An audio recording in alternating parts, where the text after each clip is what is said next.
General Martinez stepped away from the observation screens, her face illuminated by the soft blue glow of tactical displays. The Exobiological Response Center hummed with controlled tension as analysts tracked every movement of the Xorlath vessels. She approached a secure terminal where the president waited on encrypted video link, flanked by the Joint Chiefs. "They've sent another communication package," Martins reported, maintaining the even tone that had become her trademark during the crisis. "This one contains mathematical sequences, basic scientific principles, and what our linguists believe are cultural introductions." The president nodded slowly. "And our assessment of their capabilities. Their propulsion technology exceeds our theoretical models by approximately 70 years. Energy generation appears to utilize principles we've only begun to explore. Weapon systems are substantial, though they're keeping most of them powered down in what we assume is a gesture of peaceful intent." On the main display, the crystalline alien ships maintained their position just beyond Neptune's orbit. Their hull designs defied conventional aerospace engineering, with flowing organic shapes that seemed to bend light around them. Every few hours, they would transmit new message packets across all frequencies, from simple radio waves to quantum-entangled particles that Earth scientists were still struggling to detect properly. "And you still believe the silence protocol is our best option?" the Secretary of Defense asked, not for the first time. Martinez gestured to Dr. Chen, who stepped forward with his tablet. "Our game theory models remain consistent. The moment we engage, we establish a hierarchy with humans in the subordinate position. By refusing communication, we force them to reveal more about themselves than they intended while we gather intelligence." In his laboratory 17 levels beneath the Pentagon, Dr. James Kaysen studied the latest alien transmission with growing fascination. Their mathematical proofs were elegant, too elegant. They were clearly simplifying concepts for what they perceived as a less advanced civilization. He made another note in his growing database of Xorlath psychological tells. "They can't conceive of a species choosing not to respond," he murmured to his assistant. "It violates their fundamental assumptions about interspecies contact." Meanwhile, aboard the Xorlath flagship Eternal Harmony Admiral Krenfax paced the circumference of the command deck for the 7th time that cycle. His exoskeleton clicked softly against the polished floor as junior officers pretended not to notice his growing agitation. "Have the humans responded to our medical database transmission?" he asked, already knowing the answer. "No, Admiral," replied communications specialist Zivnara, her voice modulator adjusted to Project Calm. "We've detected increased radio chatter between their planetary installations and orbital platforms, but nothing directed toward us." Krenfax paused at the main viewport, his compound eyes reflecting the distant blue-green sphere that had become the focus of his career. And possibly its undoing. The Confederation Council had allocated significant resources to this mission, resources that could have been directed toward the ongoing territorial dispute with the Mrekti Dominion on the Galactic Rim. "Deploy the cultural exchange probes," he ordered suddenly. "All 16 variants. Program them to maintain standard observation distance from human installations." His second-in-command, Telex, approached cautiously. "Admiral, the Council authorized those only as a Stage 3 initiative, after initial communication protocols were established." "The protocols aren't working," Krenfax responded, mandibles flaring in what his species recognized as determination. "These humans don't follow any first contact pattern in our historical database. We need more information." As the small iridescent probes detached from the mothership, Earth's orbital defense systems immediately tracked their trajectories.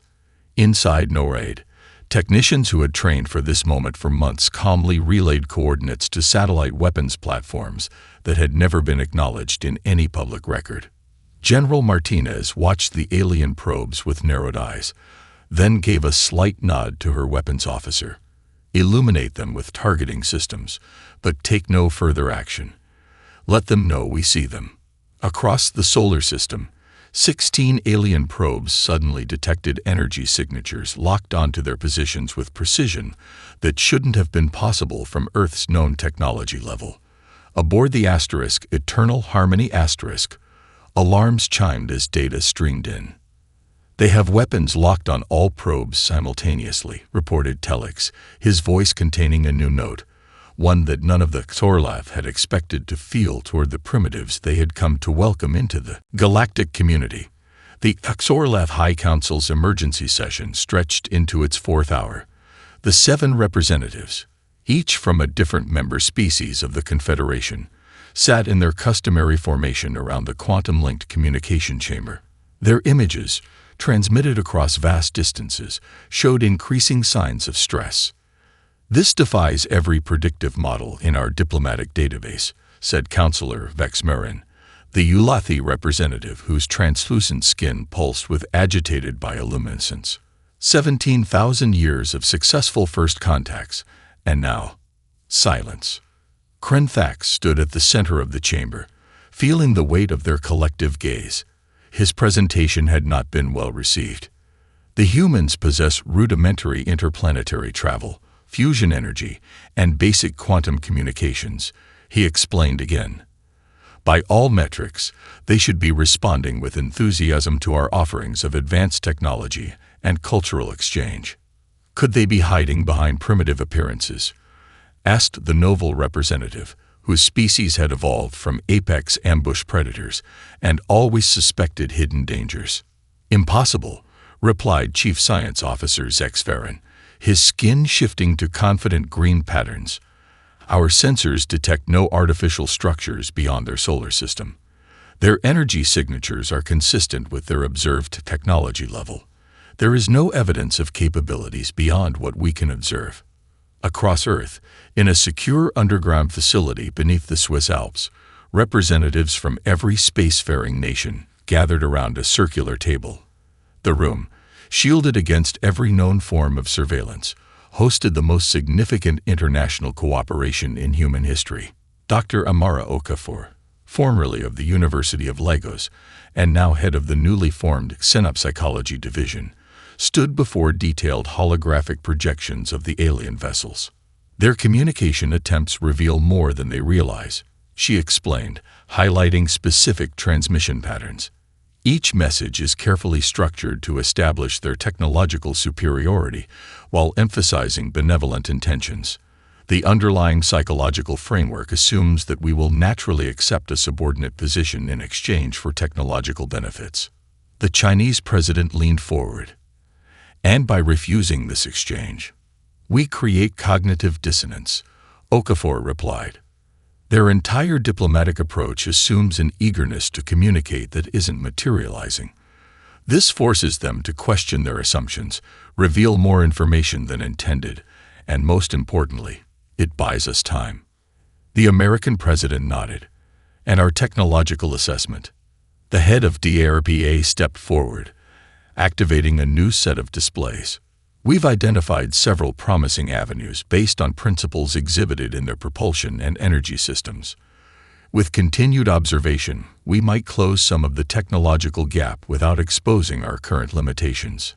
Back on the Xorlath flagship, Telix reviewed the latest sensor readings with growing concern. The humans had repositioned several orbital platforms in the past cycle, each movement executed with precision that suggested coordinated strategic thinking. "They're observing us," he reported to Krenfax, "gathering data methodically. This isn't random activity. They're studying our capabilities." Krenfax's mandibles clicked in contemplation. "Show me their planetary defense systems again." The holographic display flickered to life, showing Earth's known military installations, satellite networks, and detection systems. What troubled the Admiral wasn't what he saw, but what might be missing. Human communications remained encrypted in ways that suggested they anticipated the Xorlath's surveillance capabilities. "Deploy wide-spectrum analysis drones to these coordinates," he ordered, marking several points in Earth orbit. "Passive sensors only. I want detailed biometric readings on their population centers." "Searching for signs of fear or aggression?" asked Telix. "Searching for anything that explains this behavior," Krenfax replied. "The Confederation has encountered isolationist species before, but never one that observed so intently while maintaining complete communicative silence." In the Pentagon's Exobiological Response Center, satellite operators detected the deployment of the new alien drones. "They're launching additional observation platforms," reported Lieutenant Santos, "much smaller than the previous probes. Minimal energy signatures." General Martinez studied the trajectory projections. "They're trying to be subtle now." "Interesting." She turned to her communications officer. "Activate protocol whisper." Throughout Earth's atmosphere, seemingly innocent weather balloons and commercial satellite components began subtle adjustments to their positions. None would appear significant in isolation, but together they formed a complex web designed to feed carefully selected data to alien observers. "Let them see exactly what we want them to see," Martinez said softly. "A unified planet preparing methodically, but nothing that reveals our actual capabilities or limitations." Dr. Okafor, who had joined the general's team as an advisor, smiled slightly. "The psychology of nothing is proving quite effective, General. They expected either fear or enthusiasm. By providing neither, we've created a vacuum they're desperately trying to fill with assumptions. And people tend to fill unknowns with their own fears." Martinez finished the thought, watching as the alien drones settled into their observation patterns, unaware they were seeing only what humanity wanted them to see. The Martian atmosphere shimmered as molecular reconstructors worked at a quantum level, nitrogen and carbon dioxide molecules rearranging into breathable air within the containment field. From the viewport of the diplomatic vessel Asterisk, Gentle Overture Asterisk, Krenfax watched the barren red landscape transform. Patches of engineered lichen spread across the surface, preparing the soil for more complex organisms. Moisture extractors pulled trace water from the thin atmosphere and subsoil, creating small pools that gleamed in the distant sunlight. "The terraforming process is at 70% completion." "Admiral," reported the chief engineer, his appendages dancing across holographic controls. "The demonstration zone will be fully habitable within 6 hours." Krenfax's compound eyes reflected the miracle unfolding below. Technology that had taken the Confederation millennia to perfect, now deployed as a mere diplomatic gesture. Surely this display of benevolence and technological prowess would finally break the inexplicable human silence. "Maintain the privacy barrier," he instructed. "Allow their observation satellites clear scanning access, but prevent any signal interference with the process itself." The privacy barrier was a formality, a courtesy to allow the humans to save face when they finally acknowledged the overwhelming technological gap and opened communications. No primitive scanning technology could possibly penetrate the quantum fields surrounding the terraforming operation. Aboard the ISS orbital command platform, Colonel Wujong Guo adjusted his tactical display, watching as undetectable stealth drones transmitted real-time data from the Martian surface.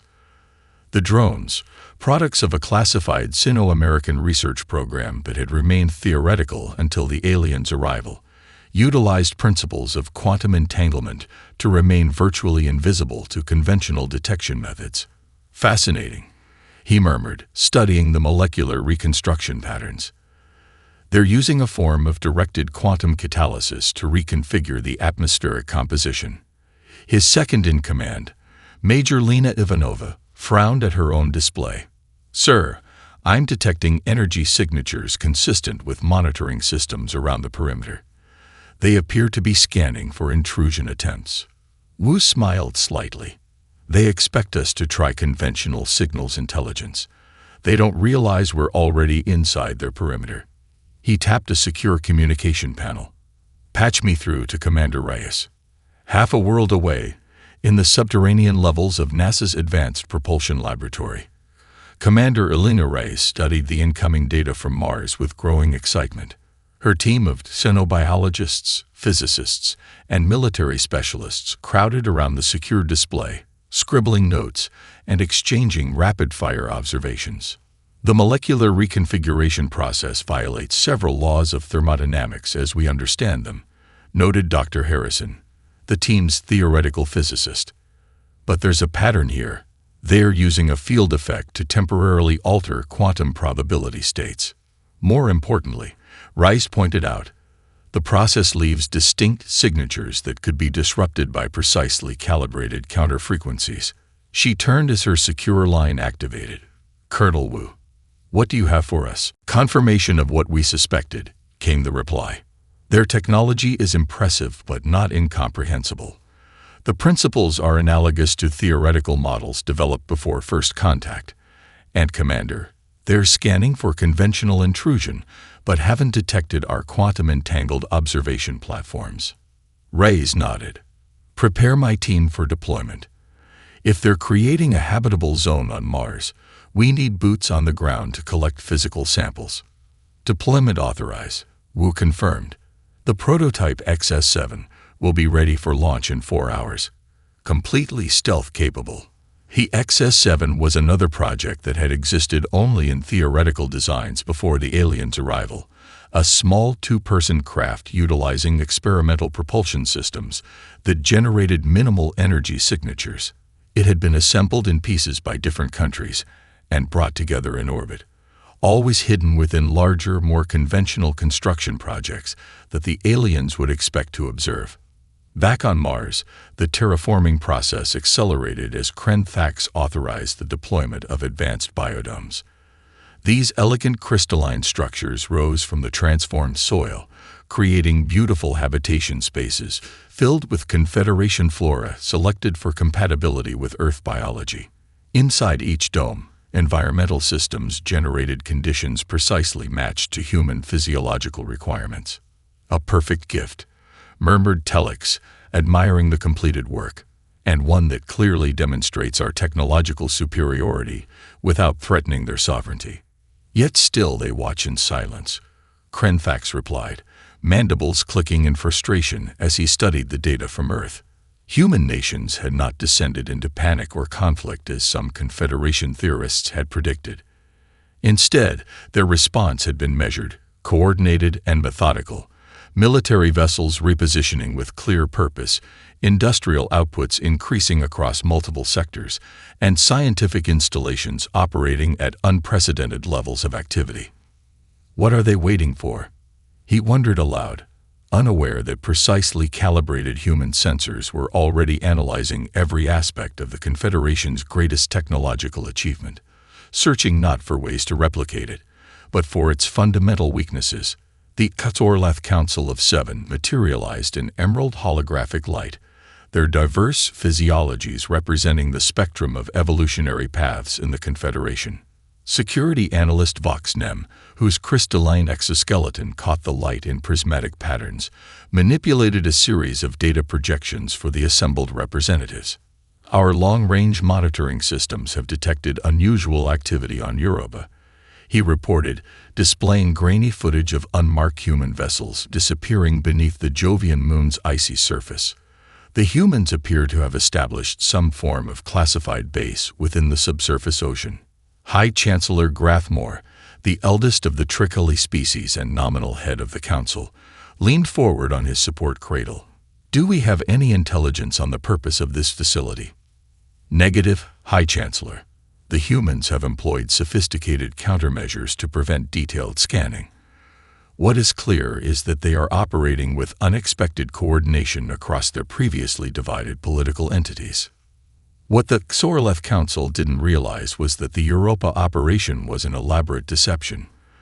The base consisted of automated drones and minimal infrastructure designed specifically to draw alien attention away from Earth's actual projects and Commander Rice's team on Mars.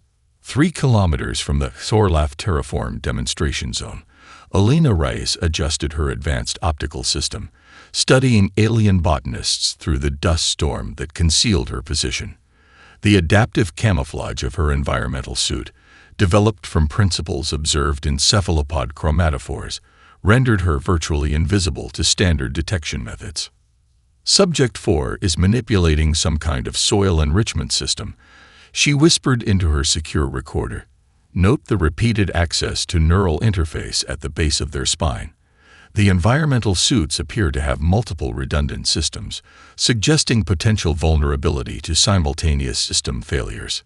Beside her, Dr. Melissa Chen, the team's xenobiologist, carefully collected soil samples using quantum-shielded containers designed to mask their activities from alien sensors.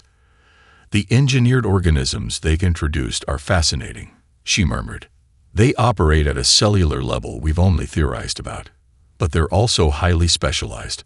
I'm betting they're vulnerable to unexpected environmental variables." Reyes nodded, making another note as she observed an alien engineer adjust what appeared to be atmospheric monitoring equipment. "They're scanning constantly, but only for anticipated threats. They don't expect us to be here already." Her 6-person team had deployed to Mars using the experimental XS-7 craft, landing during a natural dust storm that provided additional cover for their approach. For 2 weeks, they had methodically observed the alien operation while establishing their own concealed base in a network of natural caves, 3 kilometers from the terraforming zone.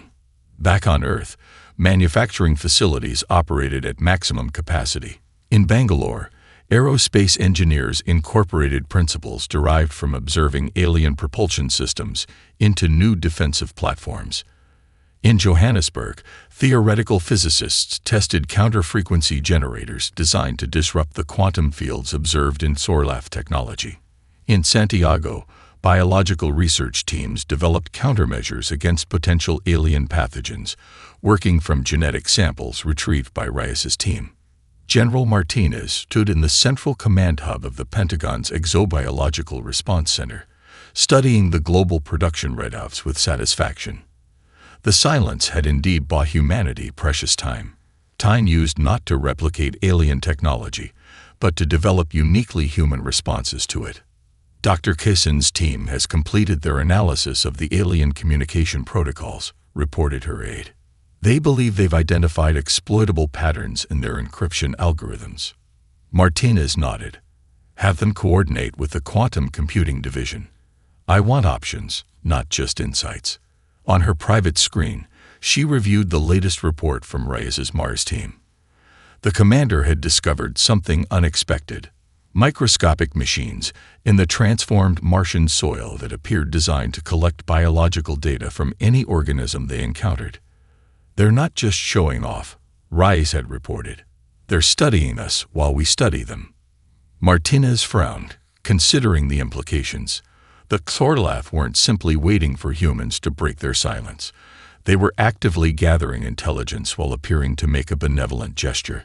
It confirmed her instinct that the silence protocol remained their best strategy. Aboard the XORLAF flagship, Krenthaks received the preliminary analysis from the terraforming zone with growing concern. The passive biological samplers had collected nothing.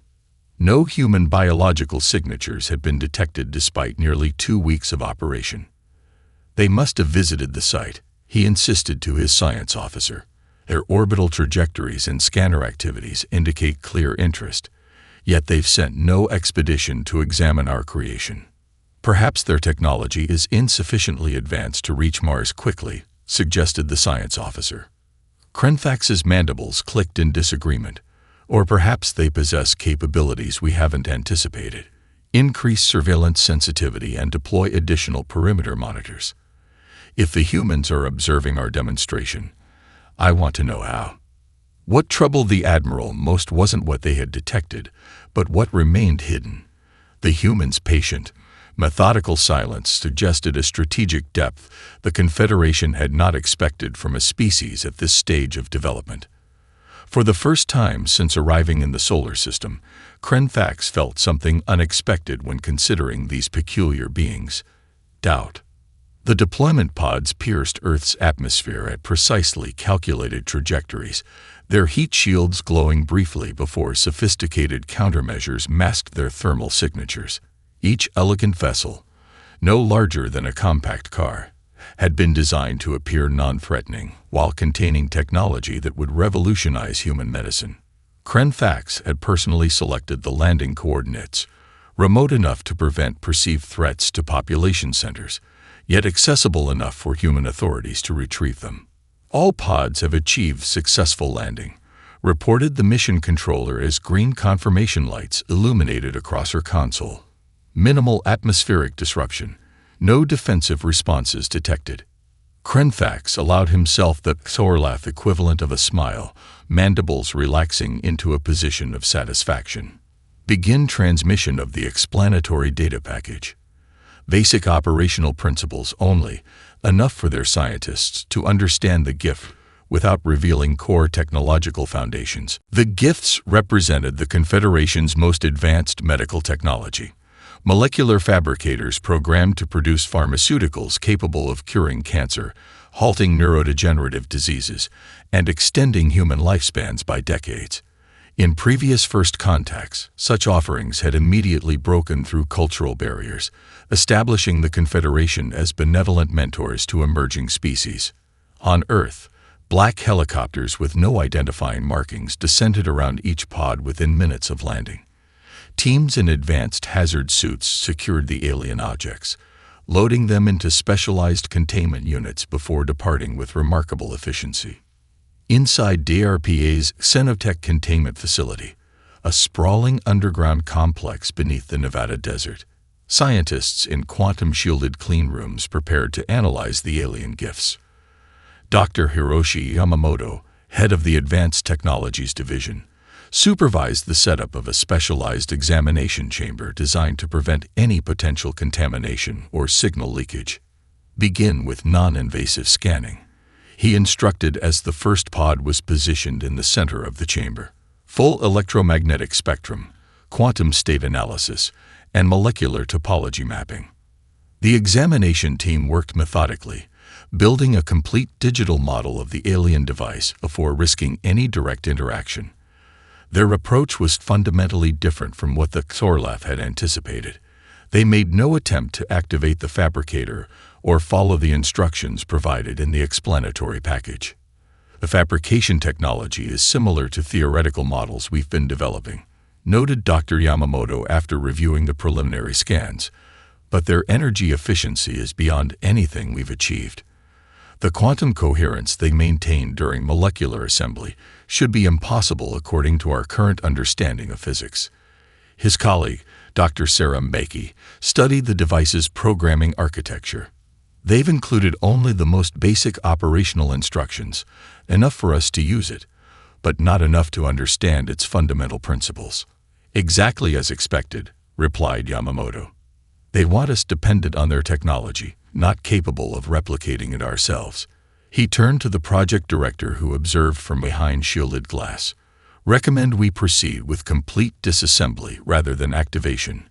We can learn more from studying its components than from using it as intended. The director nodded, approved, and informed General Martinez that we'll need additional quantum computing resources to model the molecular assembly processes. Within 3 weeks, a purely human-designed alternative began limited production in a secure facility beneath Geneva. It couldn't match the elegance or efficiency of the alien fabricator, but it incorporated fundamental principles observed in the Xorlath device, while remaining entirely human in its engineering approach. On Mars, Commander Rice's team had discovered something unexpected. The cave system they used as their base contained natural formations that blocked certain frequencies used by Xorlath communication systems. This accidental finding provided them with a secure location to analyze data without risk of detection. They're becoming desperate, Elena observed, reviewing intercepted communications from the alien fleet. Listen to this exchange between their command vessel and one of their scout ships. The translated audio played through her team's secure system. The humans' continued silence defies all established contact protocols. Could they possess technologies far beyond our assessment? Their response pattern suggests either extreme caution or extraordinary confidence. Dr. Chen frowned. They're beginning to question their own assumptions. That's progress, but it also makes them unpredictable. Elena nodded. They're spending increasing resources analyzing our entertainment broadcasts. Music, television, internet traffic. They're trying to understand our psychology because our behavior doesn't fit their expectations. She replayed another intercepted communication that contained something unexpected. The distinctive vocal patterns that their xenolinguists had identified as expressing fear in Sorlath's speech. "They're afraid of us," she realized, the irony not lost on her. "They came here with technological superiority. Yet our silence has created the impression that we might possess capabilities beyond their own." Back aboard the Sorlath flagship, Krenthax reviewed the preliminary data from the gift deployment. The humans had retrieved all pods with impressive speed and efficiency. Yet the anticipated response, gratitude expressed through opening communications, had not materialized. "They're dissecting our gifts rather than using them," reported Telex, displaying the energy signatures detected from the human research facilities. The pattern suggests comprehensive analysis rather than implementation. Krenthax paced the command deck, his agitation visible to all present. "They continue to defy every predictive model. No species has ever responded to medical technology gifts with silence. Even the most xenophobic cultures we've encountered expressed some form of acknowledgement." "Perhaps," suggested his cultural advisor hesitantly, "we have fundamentally misunderstood human psychology. Their silence may not indicate fear or hostility, but something we haven't considered." "Such as?" demanded Krenthax. The advisor's skin shifted to a thoughtful blue hue. "Perhaps they see no advantage in relations with what they perceive as a less advanced civilization." The Admiral froze, mandibles clicking rapidly in distress as he considered the implication. "You believe they may possess technologies beyond our own. Hidden capabilities our sensors cannot detect." "I believe," replied the advisor carefully, "that we cannot dismiss the possibility simply because it contradicts our initial assessment." Krenthax turned to stare at the viewscreen displaying the distant blue-green planet that had become an obsession for the entire Confederation diplomatic corps. The human strategic patience was accomplishing what no species had achieved in 17 millennia of Sorlath expansion. It was making them doubt themselves. 11 months after the Sorlath arrival, a synchronized global broadcast interrupted every television channel, radio station, and digital stream on Earth. The familiar faces of world leaders appeared side by side in an unprecedented display of unity. Billions of humans watched as the UN Secretary-General stepped forward to address the planet. "Citizens of Earth," she began, her calm voice belying the historical weight of the moment. "For nearly a year, we have observed an alien presence in our solar system. Today, we can confirm that the Sorlath Confederation, a coalition of 7 spacefaring species, has attempted to establish diplomatic relations with humanity." Displays behind her showed carefully selected images of the alien vessels, their crystalline structures gleaming against the backdrop of space. The footage, edited to reveal only what Earth's leadership had collectively decided to share, gave humanity their first official glimpse of the visitors who had waited at the edge of their solar system for nearly a year.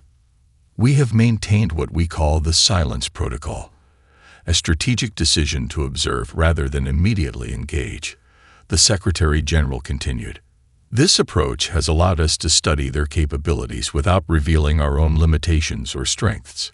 We are technologically outmatched in many areas, but our patience has created opportunities that immediate engagement would have foreclosed." In living rooms and public squares across the planet, humans absorbed this confirmation of what many had suspected. The revelation produced not panic, but a sense of collective purpose that transcended traditional divisions. For nearly a year, scientists and engineers from every nation have worked together to understand alien principles and develop countermeasures not by copying their technology, but by identifying its foundations and crafting uniquely human alternatives, explained the American president, taking her turn in the carefully choreographed address. The Russian president followed. "We have chosen not to accept technological gifts that would create dependency, instead developing our own solutions based on observed principles." In the White House Situation Room, General Martinez watched the broadcast with her senior staff, monitoring real-time global reactions and Sorlath communication patterns. As expected, the alien vessels had immediately detected the planet-wide broadcast and were focusing all their analytical capabilities on translating and understanding its content. They're increasing power to their communication arrays, reported her signal intelligence officer. It appears they're preparing for what they believe will be our first response. Martinez smiled slightly. They still don't understand. This broadcast isn't for them. It's for us. In orbit, humanity's first faster-than-light communication system came online, not reverse-engineered from alien tech, but developed from principles observed in Sorlath systems and improved upon. The system, disguised within an ordinary communications satellite replacement, represented humanity's approach to the technological challenge. Observe, understand, then innovate rather than imitate. On Mars, Colonel Rice, recently promoted in a field ceremony conducted via quantum-entangled communication, led her expanded team through the final phase of their mission. From their hidden base in the Martian caves, they had compiled the most comprehensive analysis of Sorlath technology and biology ever assembled. We've intercepted a critical transmission from their flagship to the Confederation homeworlds, reported Lieutenant Park, her communications specialist. The Sorlath Council has voted to withdraw from the Sol system within 30 days. Alina raised an eyebrow, surprised despite herself. Their reasoning? They believe we possess technological capabilities beyond their own, Park explained, displaying the translated message. Their cultural analysts have concluded we're refusing contact because we see no advantage in relations with what we perceive as a less advanced civilization. A ripple of surprised laughter spread through the team's command center. The irony wasn't lost on any of them. The aliens now feared what humans might be hiding, when in reality, humanity's greatest strength had been its capacity for strategic patience and psychological warfare. Forward this to General Martinez immediately, Alina ordered. This confirms the silence protocol has worked even better than anticipated. Back on the Sorlath flagship, Admiral Krenfax faced the most difficult decision of his long career. The Confederation Council had voted to end the Earth mission, concluding that continued attempts at contact provided diminishing returns and potential diplomatic risks. Begin preparations for withdrawal, he instructed Telex, his voice modulator adjusted to project confidence he didn't feel. Initiate long voyage stasis procedures for non-essential personnel. And the terraforming demonstration on Mars? Asked his second-in-command. Krenfax stared at the viewscreen showing the transformed Martian landscape, a testament to Confederation technological prowess that had failed to elicit the expected response. Maintain it as a parting gift. Perhaps future generations of humans will appreciate what we attempted to offer. As Telex departed to implement the withdrawal orders, the Admiral remained alone on the observation deck, studying the distant blue-green world that had changed the course of his career, and perhaps the future of Confederation diplomacy itself. What troubled him most wasn't the mission's failure, but the nagging suspicion that they were departing not because humans were unworthy of contact, but because humans had somehow managed to control the entire interaction from a position of apparent technological inferiority.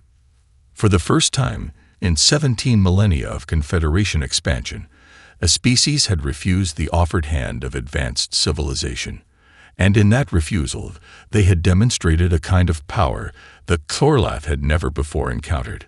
29 days after the Sorlath vote to withdraw, as alien crews completed final preparations for long voyage stasis, an unexpected signal reached their communication arrays. The message was brief, encoded using a modified version of their own protocols. Coordinates on the lunar surface, a time 72 hours hence, and a request for specific representatives to attend. Aboard the flagship Eternal Harmony, alerts sounded across the command deck as the communication officers scrambled to verify what they were receiving. Admiral Krenfax rushed from his private quarters, mandibles clicking rapidly in agitation. "Confirm the source," he demanded, barely believing the readouts on the main display. "Verified, Admiral," reported the communications specialist. The signal originated from Earth, specifically their northern hemisphere. The transmission uses our own encoding algorithms, but with modifications that actually improve their efficiency. The message sent shockwaves through the alien fleet. After nearly a year of absolute silence, the humans had not only responded but demonstrated unexpected capabilities by adapting Xorlath communication technology. More surprising still was the location they had specified, the lunar surface, where Confederation sensors had detected no significant human presence. Could it be a trap? Asked Telix, voicing the concern shared by many of the senior officers. Krenfax considered the possibility. To what end? If they possessed weapons capable of threatening our vessels, they could have employed them at any time during the past year. He studied the specific representatives requested, himself, the chief science officer, and the cultural attaché. The composition suggests a diplomatic rather than military purpose. After consulting with the Confederation Council in an emergency session, the decision was made to accept the invitation. Whatever the humans intended, it represented the first opportunity for direct contact after months of frustrating silence. On Earth, Colonel Alina Reyes, recalled from Mars and promoted again, prepared for humanity's first official meeting with extraterrestrial intelligence. The selected location delivered the first psychological advantage, a fully functional lunar base that had remained completely undetected by Xorlath sensors. Officially designated Outpost Artemis, the facility had been constructed in sections over the past decade, concealed within the Shackleton crater near the Moon's south pole. Its existence had been classified at the highest levels, known only to a handful of military and scientific personnel before the aliens' arrival. The delegation will consist of 5 members, General Martinez informed Reyes during their final briefing. You'll lead the team, accompanied by Dr. Okafor, Dr. Yamamoto, Ambassador Chen, and General Okoi representing Earth's Unified Defense Forces. Alina nodded, studying the profiles of her team members, each selected not only for their expertise, but for their psychological stability and diplomatic skills. And our objectives. Primary objective: establish communication on our terms, not theirs. Secondary: demonstrate sufficient capabilities to ensure they approach future interactions with appropriate respect. Tertiary: determine their true intentions beyond the stated diplomatic mission. In the lunar base's preparation chamber, Alina inspected her ceremonial uniform, a design that subtly incorporated elements from multiple Earth cultures while maintaining a distinctly military bearing. The symbolism wasn't lost on her. She would represent not just one nation but humanity as a whole. Are the demonstrations prepared? She asked Dr. Yamamoto, who supervised the technical aspects of the meeting. All systems are ready, he confirmed. The countermeasure prototypes have been tested and confirmed effective against the principles we observed in their technology. Ambassador Chen, a veteran of countless delicate international negotiations, joined them with a thoughtful expression. Remember, Colonel, this meeting isn't just about technology. It's about psychology. Every aspect of our presentation must reinforce the narrative that we chose silence from a position of strength, not weakness. As the appointed time approached, sensors detected the Xorlath shuttle descending toward the designated coordinates. Unlike their larger vessels, this diplomatic craft showed elegant restraint, clearly advanced, but not overtly intimidating. A deliberate choice, Alina suspected, based on their cultural analysts' recommendations. Inside a conference room carved from lunar regolith and lined with materials that blocked all known forms of surveillance, Reyes and her team waited as the airlock cycled. The room had been carefully designed to appear utilitarian rather than impressive. Another psychological touch, suggesting that this was merely one of many such facilities, rather than humanity's showcase. The inner door slid open to reveal Admiral Krenfax and his delegation. Alina observed their body language as they entered, noting their compound eyes widening in what Dr. Okafor had identified as the Xorlath expression of surprise. They hadn't expected a fully established lunar base, particularly one their sensors had failed to detect. "Welcome to Luna Station Artemis," she stated in clear, measured tones. "I am Colonel Alina Reyes, appointed representative of Earth's Unified Response Command. After observing your presence in our solar system for the past year, we have determined that direct communication may now be mutually beneficial. The translation system, developed from intercepted Sorlath communications, conveyed her words in their language with perfect clarity. Another small demonstration that humanity had not been idle during their months of silence. As the aliens settled into specially designed accommodations that acknowledged their physiological differences without drawing attention to them, Elena activated the first of several demonstrations that would fundamentally alter the balance of this first official contact between species. Before we discuss diplomatic relations, she began, there are several capabilities we believe you should be aware of. 5 years after first contact, Ambassador Elena Reyes stood at the observation deck of the Terran diplomatic vessel Silent Accord *, watching as they approached the massive space station that served as the Galactic Diplomatic Congress headquarters. The crystalline structure, a marvel of engineering that housed representatives from 17 spacefaring civilizations, gleamed against the backdrop of a blue-green nebula. Quite a sight, isn't it? Remarked Dr. Amara Okafor, now serving as Earth's chief psychology advisor. Hard to believe we've come so far in such a short time. Elena nodded, absently touching the insignia on her formal diplomatic uniform, a stylized outline of Earth with a single star representing humanity's first extrasolar colony. The Sorlath never expected us to reach this point so quickly. The years following the lunar meeting had transformed humanity's position in the galaxy. The demonstration of Earth's independently developed countermeasures, technology that could neutralize Sorlath energy shields without apparent power sources, communication systems that could penetrate their quantum encryption, and biological safeguards that rendered their terraforming technology inert, had fundamentally altered the balance of that first official contact. Approaching Docking Bay 7, announced the pilot.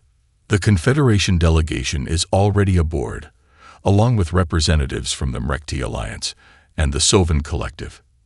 Elena straightened her uniform, mentally rehearsing her address to the Congress.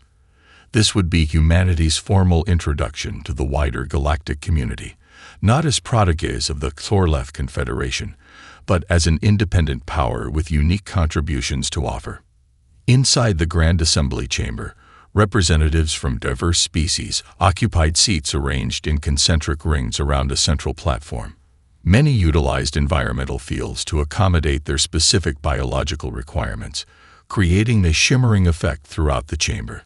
Elena noted with satisfaction that the human delegation had been positioned in the middle ring, a subtle acknowledgement of Earth's standing. As she approached the speaker's platform, she caught sight of a familiar figure, Krenfax, now elevated to High Chancellor of the Confederation, his exoskeleton bearing the intricate patterns that denoted his enhanced status. Their eyes met briefly, and he performed the mandible gesture that humans had come to recognize as respectful acknowledgement. Representatives of the galactic community, Elena began, her translator unnecessary, as she addressed the Congress in the 3 most common diplomatic languages she had mastered. Earth thanks you for this opportunity to formally join in the shared conversation of sentient species. The chamber quieted as her words echoed through the space. Many of the delegates leaned forward, curious about the species that had caused such a stir in diplomatic circles. Humanity's greatest strength was never our technology, she continued, her voice steady and clear. It was our capacity to resist immediate gratification in service of long-term strategy. When the Sorlath Confederation first arrived in our system, we faced a critical choice: to eagerly accept the offered hand of advanced civilization, or to observe, learn, and engage on our own terms. Around the chamber, representatives exchanged glances. Earth's unconventional response to first contact had become legendary in diplomatic circles, studied by strategists across multiple species. The silence protocol was not born from fear or hostility, but from the understanding that true partnerships must be founded on mutual respect rather than technological disparity. By choosing when and how to break our silence, we established that humanity would determine its own path among the stars. After her formal address, Alina met with Krenfax in one of the station's private chambers. The room, designed to accommodate multiple species comfortably, featured a panoramic view of the surrounding nebula. "You have done well, Ambassador Reyes," the High Chancellor acknowledged, using her language rather than his own. "Your species' advancement in these 5 years has exceeded even our revised projections." Alina smiled slightly. "We had good motivation, and excellent examples of what to aim for. And what not to aim for," he added with surprising self-awareness. The Confederation's Diplomatic Academy now includes a mandatory course titled Human Communication Paradigms: The Power of Strategic Silence. "Your approach has transformed how we understand first contact protocols. We've all learned from the experience," Alina acknowledged. "Earth maintains its independence while establishing specialized exchange programs with your member species. Our scientists have particularly enjoyed collaborating with the Tricoli biologists." Krenfax's mandibles shifted in what she now recognized as the expression of philosophical contemplation. "You've fundamentally changed how we understand power in the cosmos," he admitted. "Before humans, we measured civilizations by their technological achievements. Now we understand that the most sophisticated technology is worthless without psychological insight to guide its application." As Alina prepared to depart, Krenfax presented her with a small crystalline object, a traditional Confederation token of diplomatic respect. "Your term as ambassador will soon end, will it not?" Alina nodded. "I'll be returning to Earth to train the next generation of diplomatic personnel. Our first cohort of synapsychology specialists graduates next month. They will have an exceptional teacher," the High Chancellor observed. "One who taught an entire galaxy that sometimes the most profound statement is the one left unspoken." As humanity expanded to its first extrasolar colonies in the years that followed, new species approached with careful diplomatic overtures, never knowing exactly what these enigmatic beings might be concealing behind their measured words and deliberate silences. The species that had once desperately sought human attention now found themselves carefully measuring their own words, aware that in the grand conversation of galactic civilization, humanity had proven that patience could be more powerful than technology, and silence could speak louder than any declaration. The Exorlath still maintained their terraform demonstration on Mars, now transformed into a joint research facility where scientists from both civilizations collaborated on environmental restoration projects. It stood as a monument to a first contact unlike any other, one where the supposedly primitive species had rewritten the rules of engagement through strategic silence, turning desperation into respect and transforming an intended mentorship into a partnership of equals.